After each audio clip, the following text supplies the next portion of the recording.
All right, guys, welcome to episode 16 of Ask Woodford. I'm joined with a very special guest, Sandor Earl, with me. If you've seen the Return series or you know about his story, coming back to the NRL after a lengthy ban, very excited to have you on the show. Welcome, Sandor. Thank you, Christian. So this whole episode is obviously towards Sandor and the questions that you have for him. So we've got a lot of questions, so I can't talk a lot of shit on today's episode. So Alex, ask away. First question. Because on Instagram Live, you guys can ask questions, and I'm going to take one straight from Instagram right now. If this is a stupid question about me, don't ask it. I'll make sure to ask him then. Dylan Cooper, very simply, when is the NRL return coming? So my return to the NRL, my ban ends on the 29th of August.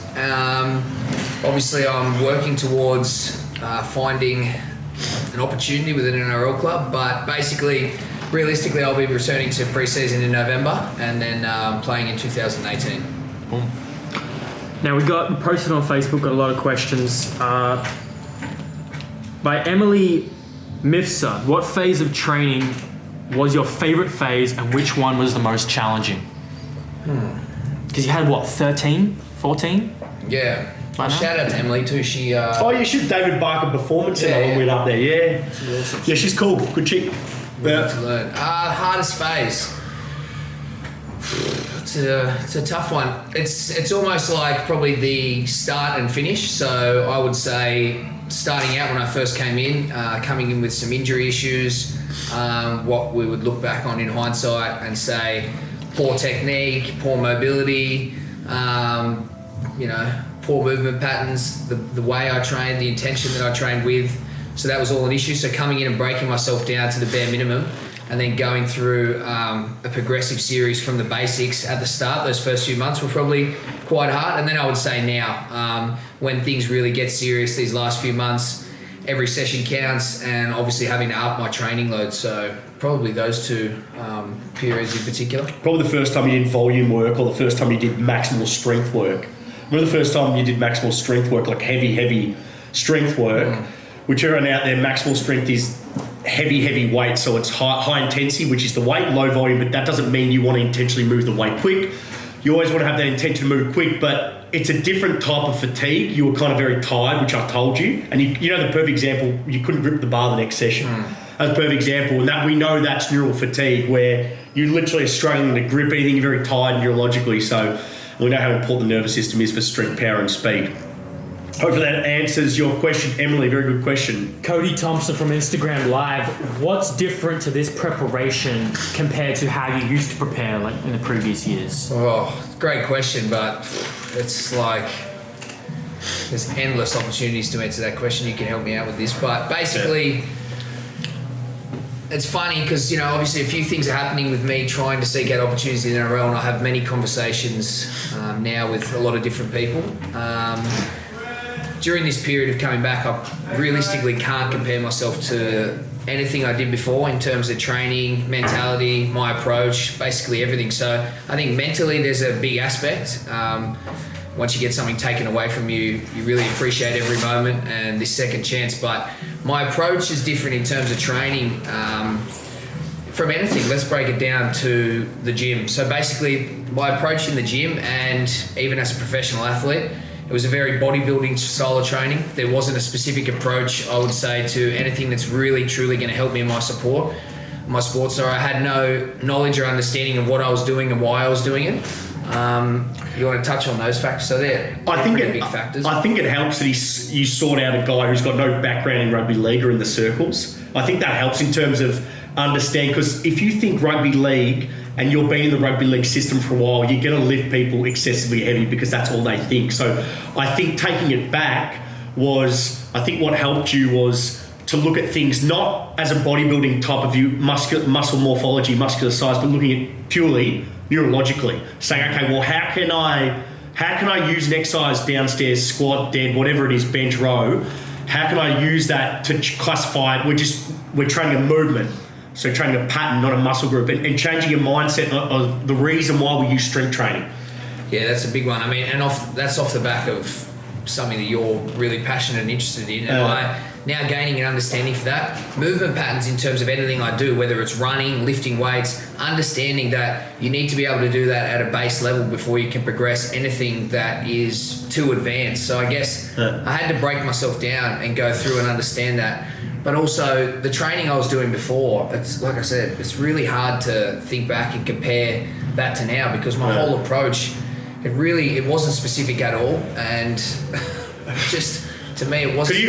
Could you bring up the deadlift video of him deadlifting that deadlift weight? Put it up in that corner. Can you do that for me? Which one? I'll send it to you. Don't worry. He's pokey neck, just terrible start position. So before he came down, right, I did some research because he messaged me before. I told you he kept messaging me, liking my post, and I didn't know who he was. And my mate, Paddy Lane, Sydney Roosters, shout out to Paddy Lane, strength coach, Sydney Roosters guy, man, he's, because I asked him, I don't know the league, man, I watch AFL. He said, no, he's a big name, he was a big name, got rubbed out for 4 years. And I went past his Instagram just to see what he was like, because I thought he'd be a meathead. And then the first video I saw was him pulling with a straight bar, it was like 220 or something. And his setup position was horrendous, pokey neck. If you look at the difference, I want you to put 2 and 2 if you can. Unbelievable how he tightens up his positioning, his hips, his tension, man. The differences is so unbelievable. It's a credit to him to have to drop the ego at the door and say, mate, I buy into what you're saying. I believe in what you do. Man, that takes a lot of guts to do that, to come down here. But when I sat him down, he was open to it. He said, man, I've got a year. Let's do this. Whatever you need to do, let's do it. And I started him bodyweight squat bottom up with Brent O'Leary behind there. And he did it. How many people want to do that? Because a lot of athletes are willing to go up in weight, but how many are willing to go down in weight?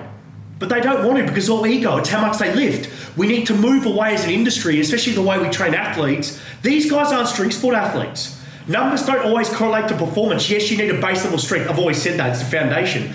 But at what point do you keep chasing numbers sheer for the fact to say, hey, I got this guy or that guy to deadlift or squat more than you? It's not, him lifting from, let's say, what do you weigh? 102. Okay, let's say 200, right? So that's 2 times body weight of squat. From him going from a 200 kilo squat to 205, is that going to make him a better rugby league player? Probably not, no. So there's other things you can focus on other than just working and getting his squat numbers up. But yet we still persist, and NRL is the worst at it, the worst. You know, I don't know, you know, he doesn't have to tell me that. I see it on Facebook. Paul Gallen and all these big names, Marty Tapua, that I've only found out because I kind of follow league now. Mate, it's all about numbers for them. Suppose that Marty Tapua guy was a better player before he did all this strength work. But yeah, I think that's a standard in the industry, point blank. The heavier you lift, the stronger you're going to get. But for me, I think going back to the question in a nutshell, just thinking about it, everything comes back to the movement patterns. Correct. That's really it all is. And if you can touch on that just after, but it's like so for example, where I'm at now and my very specific approach in terms of that next 10 or 5%, I had to start before I moved into this single leg work or explosive power or sport specific or, you know, sprint velocity specific movements. I had to start and I had to go from the ground up and build the foundation in technique and strength in my base level movements, my squat, my deadlift, all big these six. Then once I got to a point of strength, I was able to move on to the next following. And that's the same with my approach in rugby league. I go through my movement patterns in running and game specific movements all at sub-maximal, and it just goes back to it's a pattern. If you can't do it at a 70% or sub-max effort, you've got no right to then go and do it with max intensity or with a stimulus. So it was looking at everything and breaking it down to the bare minimum and then building up from there. And I think it's the time I had gave me that ability to do that. So I guess in many ways,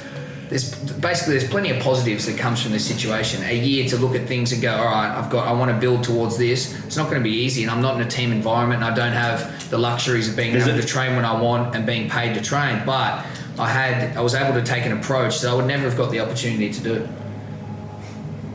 Or you could turn around and say a year of annoying me. I don't know, either one. I annoyed you. Yeah, here we go. It's fun to see. But touch on the brain stuff, because I'm just about to before you explain interrupt. it better. Let me just explain it. I'll articulate the message that you can't. What's the word for verbally cute? I screwed myself up there. Okay, so what he says is he's actually he's a sponge, because when he first came down, he'd take note of it. You probably could explain it, just not in the terms that I can explain, but you could explain, I'll be honest with you, 99% of what I've taught you and what rugby strength coaches taught you, what you learn, is you could talk about that to a general person, I reckon, pretty much. So I think one thing that Sandor talks about, and I'll just quickly touch on it, is this motor patterns thing. I want to think everything downstairs, everything we do downstairs, in terms of strength training, there's a strength and a skill element, right? So when you first start strength training, okay, you want to make sure, and what Sandor said before makes perfect sense, is you want to start at a lower intensity. What I mean by that is you never want to load it to start. You want to get basic body weight training done first. You can't add load until you master the technique and the skill of body weight movements. But how many times do you guys see someone who doesn't have the right hip or ankle mobility or motor control or the right technique with their body weight start adding load with a barbell on their back? How many times do you see it? A lot. So what we were talking about, I've created a system where we structure, and that's what Sandor was talking about, where we structure a squat all the way from bodyweight squat with band bottom up, which is a concentric only pattern, so only upward phase, all the way to a full range squat, full range back squat and front squat. And I've got a certain progression I look at, but I look at everything strength training as a motor skill, like a rugby player going to training and throw around the ball, working on his patterns, as Sandor said before. The only way you get better at these movements, these skills, is by developing the nervous system's ability and the most efficient activation patterns when they complete these skills, like squatting, like deadlifting, like push-up, row overhead press and chin, my big 6 movements.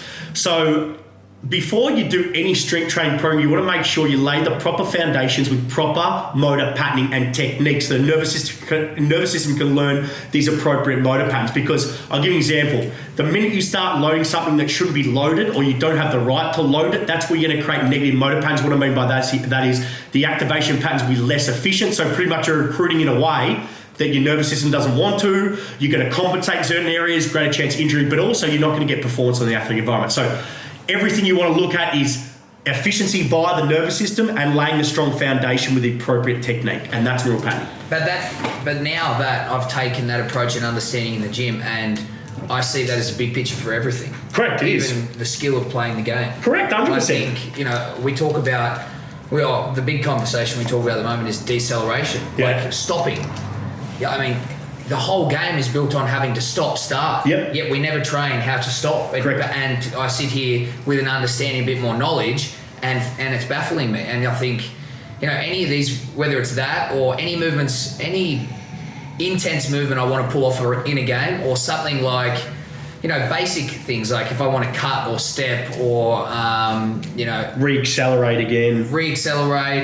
Or go into contact. The fact that I don't practice these things and just expect them to pull them off in the game, again, it baffles me. So those little things are probably more reaching towards the 10-20%, but those things are majorly important. And to think that I wasn't able to train them before or didn't, it's shocking. But also I was going to say what's the quote you always use? With the muscles and that. I just like that stuff. Do you remember? Of course I remember everything. The muscles are a slave to the brain. The nervous system drives and controls skeletal muscle contraction. Without the nervous system, we're just slabs of meat. Yeah, and it's ooh, there we go, bro. I just think it's a. How good am I quotes good at? Nah, probably not yours either for starters. Well, Vern Gambetta said the muscles. I'm going to give Vern some credit. Tag Vern in this because he's one of my favourites. I just think if you have that understanding of the nervous system, then you can sort of it really follows into a lot of other things. I think it's important what you just said is how we said even still after you mastered them, they're going to be a core for everything. Those big 6 movements. If you can master those 6 movements and you're competent at them, it's going to transfer to the athletic environment for performance as well, because those 6 movements train the body as a full chain, compound, multi-joint, multi-program based movements, which is so critical, and they train the nervous system, which is very important because you're going to train more, you're going to stimulate more of your nervous system, which is a big one. So from you starting, and if we could get some videos of him up, we do have heaps of videos of him from his first few sessions and then working his way up. That's the job of a coach, to take an athlete from point A to point B. And it's going to be interesting to see. And there is a question coming up, which I'm interested to hear his answer on, about the differences he found from training here, how are you going to find one-on-one training? I'll get Alex to ask it. No, what question? Okay, well, he hasn't seen it. Oh, next question. No, I want to ask real quick, how did you manage to drop your ego and realize you had to start from the beginning? Well, Like, what was that moment when you realized you had to just drop it? I don't think, to be fair, I don't think I've ever had ego in my training. I've always seeked out, but it is funny. It's hard to look back in hindsight because now what I know compared to 2-3 years ago, and I think the way even I coached outside of football, my approach, I think, well, fuck, it's embarrassing to think of that person. You know what I mean? So. But now, walking in, there wasn't so much an ego in terms of my training. It was just more so, I suppose, there was an injury there. There was a bit of a catalyst coming off. I went from 0 to 100 in my training. Tried to program quite heavily with a, rugby emphasis, and things sort of broke down. So it was sort of the catalyst to go, fuck, I need to look at something better. And then following Christian stuff on social media, I thought there's enough there that could really benefit me. So coming in, it was just like, I do have time on my side, and it was like, yeah, look, I'm just, you have to buy in. So I was like, I'm open to listen, and I'll do whatever I have to do. Also, another thing is, if you didn't buy in, what's the point in being here? Fuck, if you're not going to buy into a system. Yeah, no one would be there. Exactly. Yeah, you have to do that. Obviously, you just got to make sure you're not chopping and changing every 5 seconds, which some people do. Oh, what do you mean chopping and changing? Oh, it's all well and good to buy into a coach or their beliefs or systems, but then the next time you hear something cool, you can't go, and jump ship. Yeah. So I think you definitely have to buy in, but there has to be a level of commitment as well. 100%. Are you, Shane Daley Stevens, are you going to join us Hungarian players for the Emerging Nations Cup next year in Sydney? Oh, no. I am very Wait, are you much... hungry? Yeah, my dad is. I am very much an advocate of international rugby league, and especially the Hungarian team trying to work their way up the ladder and get a bit of status. But I think for me, it is best that I don't take anything on like that before pre-season and really come into pre-season November, putting my best foot forward, injury-free and ready to go. So unfortunately, I probably won't, but I do support them and wish them all the best. I'm mind-fucked that rugby league's a world game. Like, that mind-fucks me. How the fuck's AFL not a world game? It is the best sport in the world. You know what I mean? Does that annoy you? Well, they probably pigeonholed themselves by calling it Australian rules. Well, hold on. Australian... What? ARL. Australian Rugby League. Yeah, Australian Rugby League. Same shit. So called NRL. Oh, yeah, shit. Well, you know what I mean? Fuck, I fucked up there. Oh, can you cut that out? Nope. Why? Because I sound like an idiot then. Fuck, imagine I sound like an idiot. Thanks, Alex. We appreciate that. Thanks. Yeah. Next question. Okay. Richo Hill, what did you do for speed work? Not so much off the mark, but top end speed. Oh, he can answer this. So to be fair, in terms of top end speed training, it's not my priority. Not only is my game played really in 0 to 60 metres, but probably 70% of it is even less than that, 0 to 40 in terms of me sprinting at max intensity. So my priority has definitely been acceleration. But in top speed, just working on my mechanics, again, breaking things down. So I'll work at things in a movement pattern, whether it's stationary, or very sub-maximal, just the different patterns and movements of top speed mechanics, and then I'll put that again into change of stimulus and go to running and tempo. Tempo is something I work on a lot in terms of top speed, which is basically essentially 70% running with perfect technique, and that's over 60, 80 to 100 metres. Other than that, implementing some of John Pryor's stuff has probably been a big one. Maybe explain who John Pryor is. Yeah, that's what I was going to do. John Pryor is world renowned in terms of rugby and very sport specific in his approach, but he's a speed guy, biomechanics, and he's taken a lot of the things that are relevant at the moment, and Franz Bosch, for anyone who's heard of him, and made it applicable to rugby league players or rugby players in general. So I've learned a lot about him, and that's that tall position, pelvic control.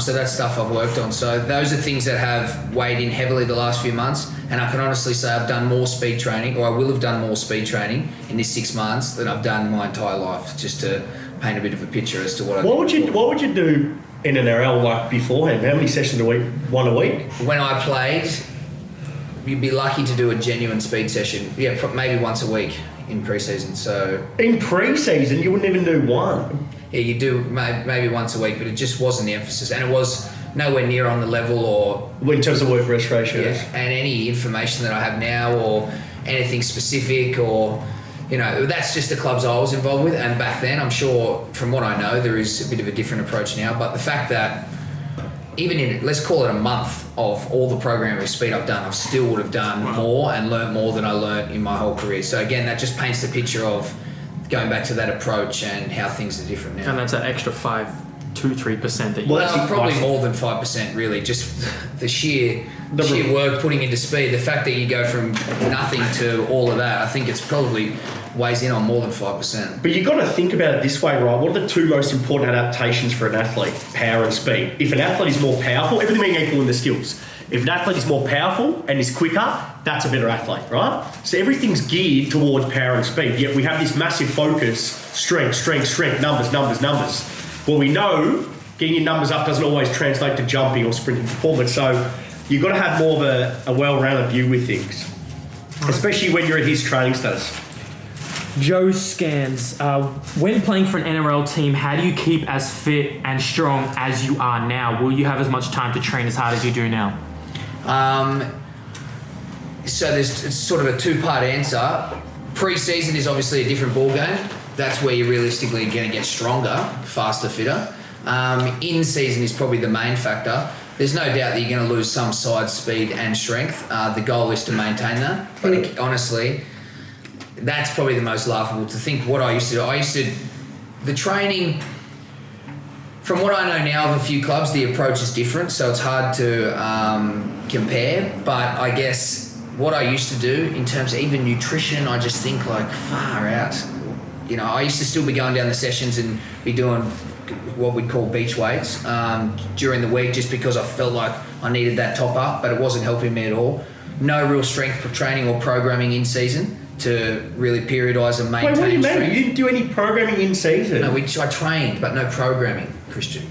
Periodisation programming. So it was like... Yeah, I know what you're saying. Yeah. But, Yeah, so I trained, obviously, but nothing like geared towards numbers and something specific like we can track and understand the data that... So it's just like do whatever you want. Yeah, it was just sort of get gym sessions done and, just tick over during the season. But, yeah, it's not enough and it's not professional enough. And like I said, I was one of the more dedicated people.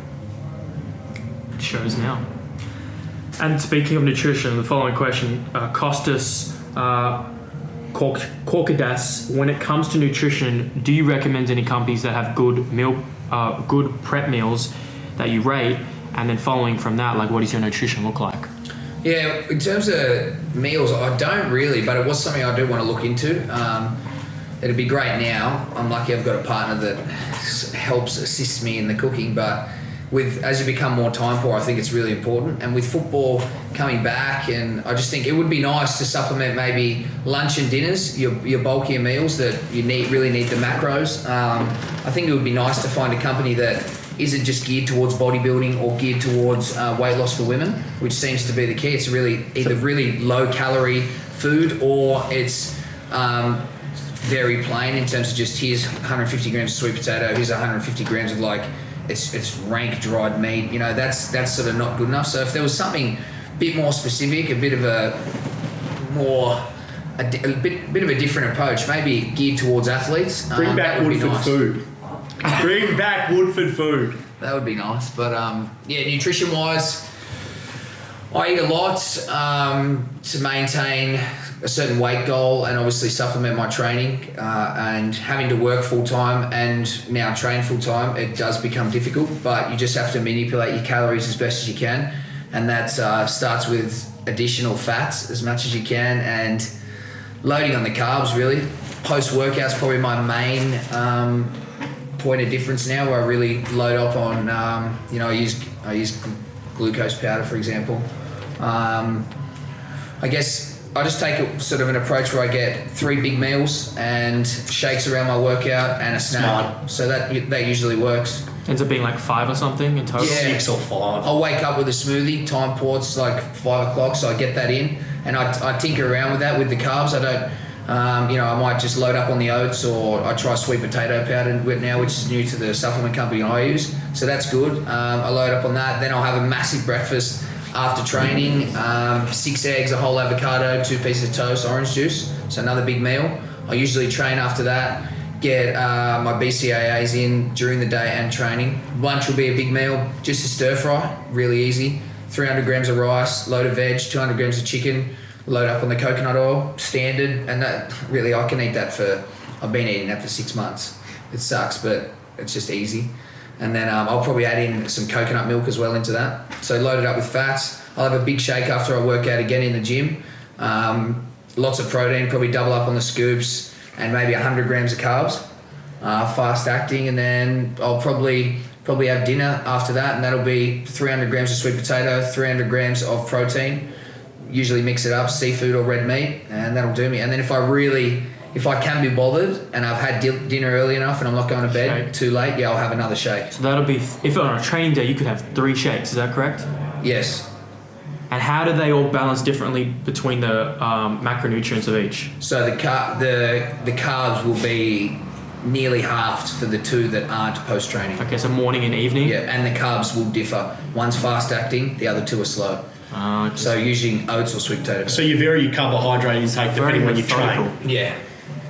I didn't think you'd be that smart. And comparing that, I'm obsessed with nutrition, but it feels like it's a game that you can never figure out.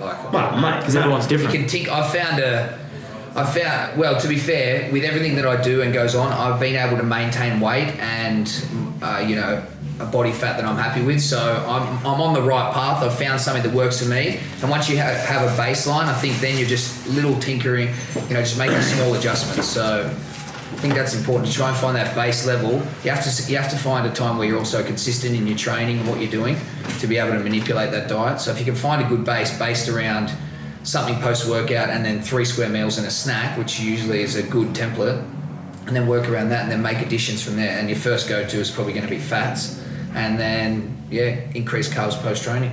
That's great. That's so tangible right there. People can use that.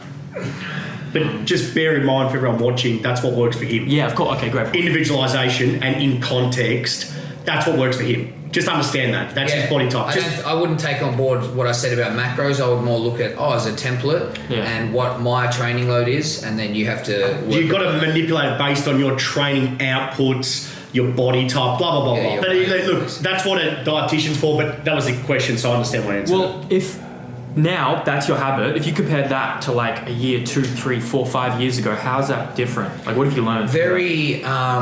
I used to also, as much as I trained with a bodybuilding emphasis, I used to eat like a bodybuilder. Too clean. I would have, I probably wouldn't get enough protein. Not that I'm massive on protein. I think 1 gram per pound of body weight is enough. I think some people shoot way over. I will adjust that. Ever since I've started working full time and coaching all day, I have increased my protein probably by 80 to 100 grams because I felt like I did lose a bit of muscle and I felt like that was probably a contributing factor. But in terms of what was the question? Oi, do not cut that out. Do not cut that out. I was on a tangent. Oh, mate, that was. I knew he was fucking up because you heard in his voice. I'm just waiting for it. What was the question? Mate, that's too good. Snip that out. Oh, yes, I get it. Comparing to the past. Oh, thank you. That's what I did. And I probably wasn't having enough calories for sure. Like now I load up on the fats.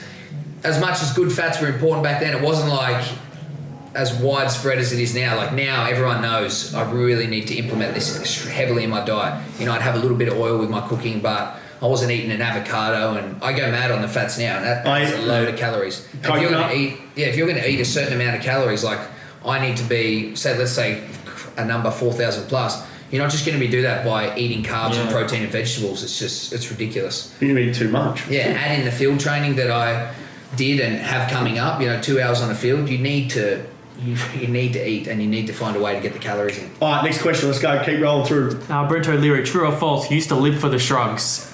It's true. What? You used to live for shrugs. Dumbbell shrugs. Oh, for fuck's sake. You got any other questions, Brent? Mate. But I had to get some traps to accommodate this horse neck. I found a photo from years ago and his traps are like a bit up to his ears. I don't love looking at those photos. It's depressing. To be fair, I was having a conversation today about the fact that, and it was with a guy that I work with. It was backed off the article about hang cleans and why we don't need to get front rack at the end of the clean. And it led into a thing about, everything I've learned and understood.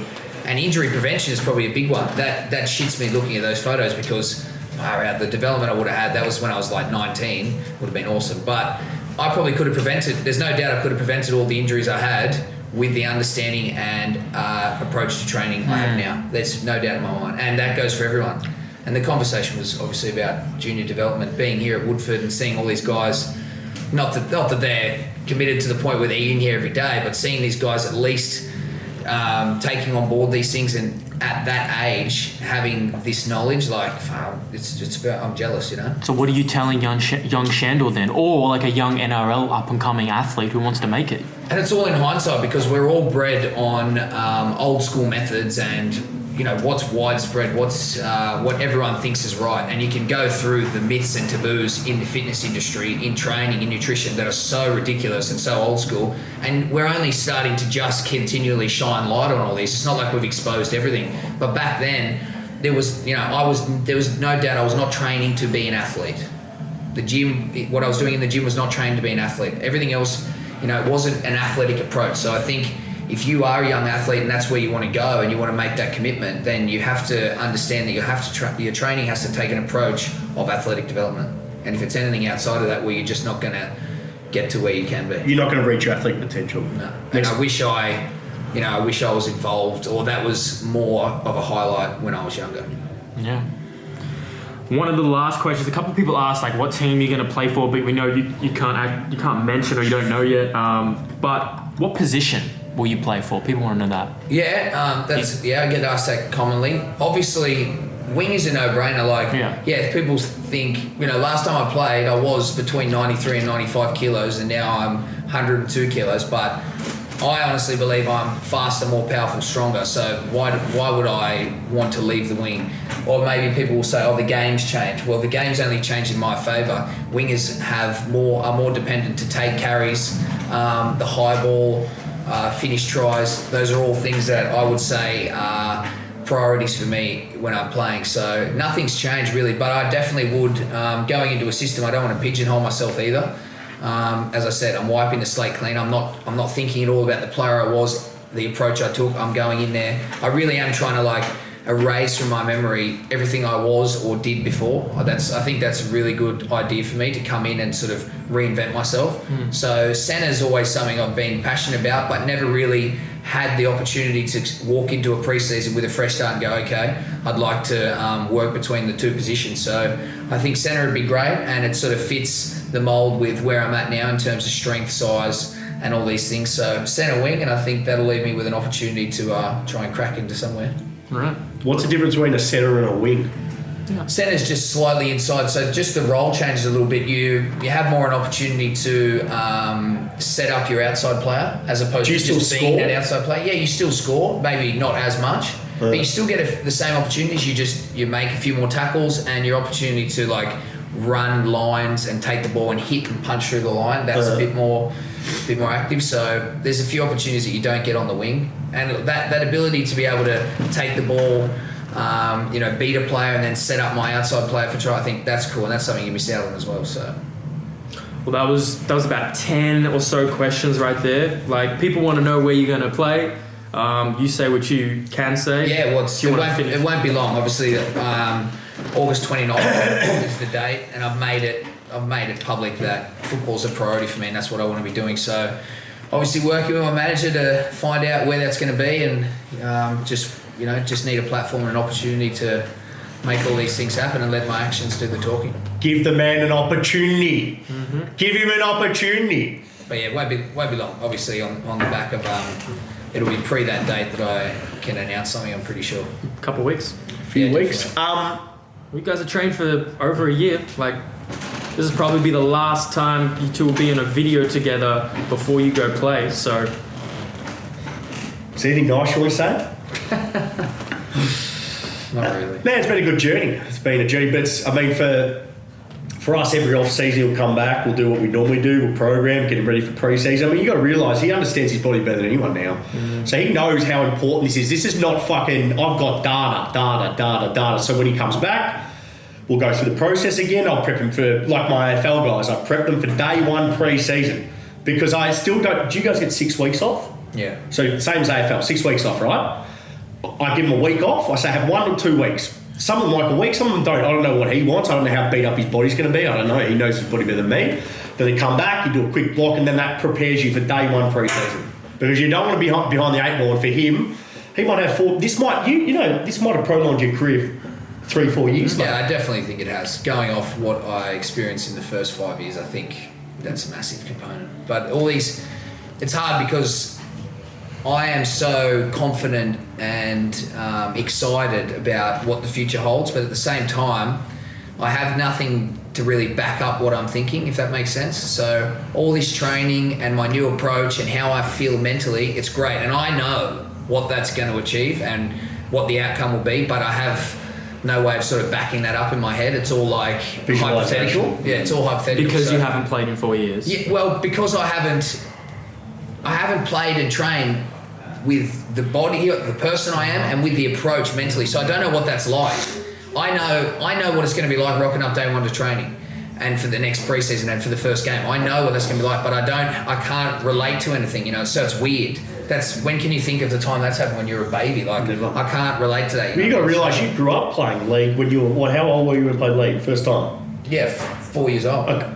Yeah, so you like AFL 4 years. So this is weird for you, bro. This is the first time in how long? Well, it's weird to have all these epiphanies and have the mental clarity that I do now and have the physical attributes that I do now, but not actually be using them and training or in an environment. It's all like it's just been waiting, and I'm excited to see I'm excited for it to back up what I believe in my head. Quick question for you. Answer yes or no. I don't want to hear a long answer. Just yes or no. Be serious as well. Tell the people. Be honest. Don't worry about what people think. You have worse tats than me. Fuck's sake. No, seriously. Do you believe you can go back and dominate? Yes or no? 100%. Okay. 1. Do you believe you can play Origin for New South Wales? Yes or no? Yes. Good. That's all I want to hear. Do you think you can be one of the best conditioned, strongest athletes in the league? No doubt. No fucking doubt. If I put no it this doubt. way, No strong doubt. guy. put it this way, I'm telling you openly that I do believe that, and that's my intention. But if let's be honest, if I didn't think that, You're fucked. then this whole thing's a waste of time, honestly. I've got a visual. You know, I'm big on visualization. I told G with this. I visualise him play because I know how much you want to play for New South Wales and what it means for you. Like, it's real weird New South Wales going on. I don't understand it.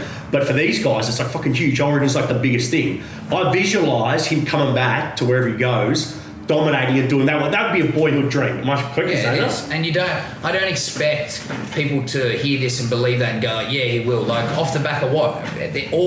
Everything's against me. I've been out for 4 years. Yeah, I played some good footy before, but I wasn't an Origin player then. So all these things are against me, but I love that. It fuels the fire. So now I really want my actions to do the talking. My intentions are clear.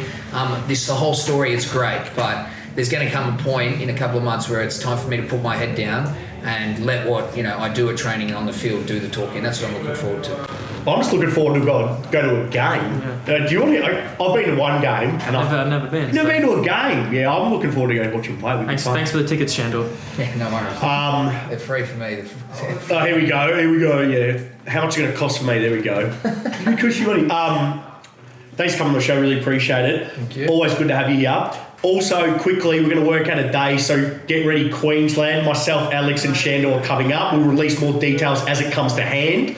The great thing about Shandor coming as well, he gives an athlete's perspective. The way he communicates, it's really, really good. It's pretty much like, and when I went to his facility, F45, Little Collins, to upskill his staff, literally, when I hear him talk to his staff, it's like me talking. So it's real good to watch you develop and like really actually an athlete to give. I told you, when I meet the best in their sport, one thing I've noticed, same with all the guys I've trained, Heath Davidson, Bain Lewis, Matt Hodge, him, the AFL boys, is they're students of their sport, their craft. You go and find each individual for each area and you find it, you bring it all together. I think that's one thing I can give you respect on, your work ethic, your passion to get better. And I just think that your story is a fucking brilliant story, man. I'm so glad that I could be part of it in some little way. One cog in an ultimate wheel, because I just think it's awesome. And just watching you grow in terms of your knowledge has been unbelievable for me, and I appreciate you trusting me to do this process, because it would have been a big call. You know, so many people would have wanted it. I didn't even know who the fuck you were. And then to trust in some kid you probably only heard of from social media, I really do appreciate it. And it's been a great journey, man. And the good thing for us, I always say this to all my athletes, for me and you, the story's never over, because you've always got me regardless. And that's not to disrespect any of the fitness stuff wherever you go to, but you know you've always got me. We always throw ideas back and forth, and every off season we'll keep building towards something special. And to watch your career flourish, I really found like I found a friend for life, and I really appreciate you backing me in as well and helping me out this. It's very weird.